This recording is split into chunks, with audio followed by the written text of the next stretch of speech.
تو نے اپنے قہر کے دن ان کو قتل کیا، تو نے ان کو کاٹ ڈالا اور رحم نہ کیا۔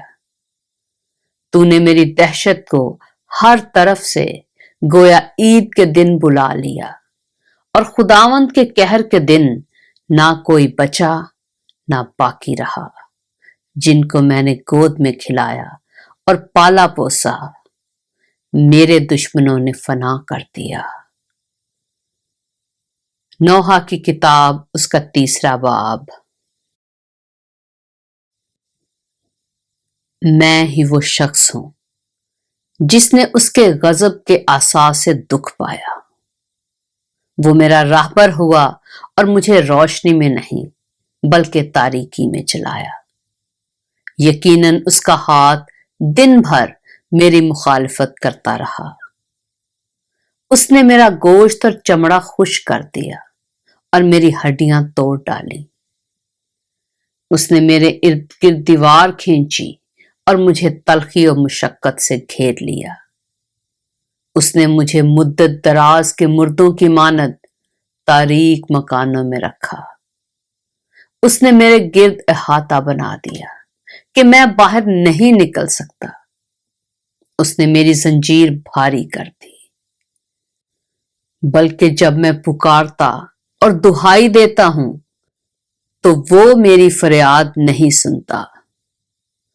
اس نے تراشے ہوئے پتھروں سے میرے راستے بند کر دیے۔ اس نے میری راہیں ٹیڑھی کر دی۔ وہ میرے لیے گھات میں بیٹھا ہوا ریچھ اور کمین گاہ کا شیر ببر ہے۔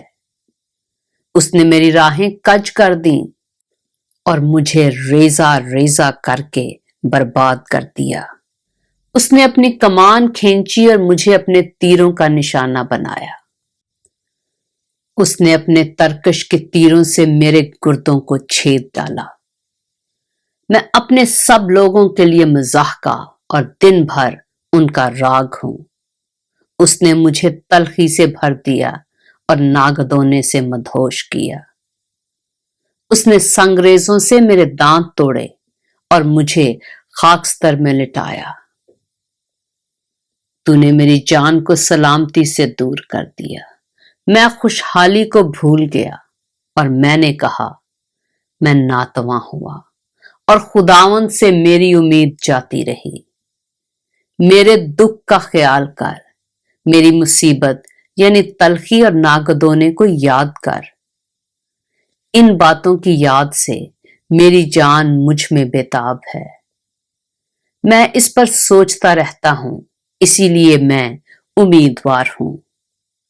یہ خداوند کی شفقت ہے کہ ہم فنا نہیں ہوئے، کیونکہ اس کی رحمت لازوال ہے۔ وہ ہر صبح تازہ ہے، تیری وفاداری عظیم ہے۔ میری جان نے کہا میرا بکرا خداوند ہے، اس لیے میری امید اسی سے ہے۔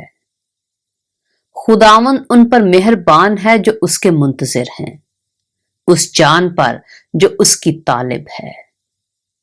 یہ خوب ہے کہ آدمی امیدوار رہے اور خاموشی سے خداوند کی نجات کا انتظار کرے۔ آدمی کے لیے بہتر ہے کہ اپنی جوانی کے ایام میں فرما برداری کرے، وہ تنہا بیٹھے اور خاموش رہے، کیونکہ یہ خدا ہی نے اس پر رکھا ہے۔ وہ اپنا منہ خاک پر رکھے کہ شاید کچھ امید کی صورت نکلے۔ وہ اپنا گال اس کی طرف پھیر دے جو اسے تمانچہ مارتا ہے، اور ملامت سے خوب سیر ہو، کیونکہ خداوند ہمیشہ کے لیے رد نہ کرے گا، کیونکہ اگرچہ وہ دکھ دے تو بھی اپنی شفقت کی فراوانی سے رحم کرے گا، کیونکہ وہ بنی آدم پر خوشی سے دکھ مصیبت نہیں بھیجتا۔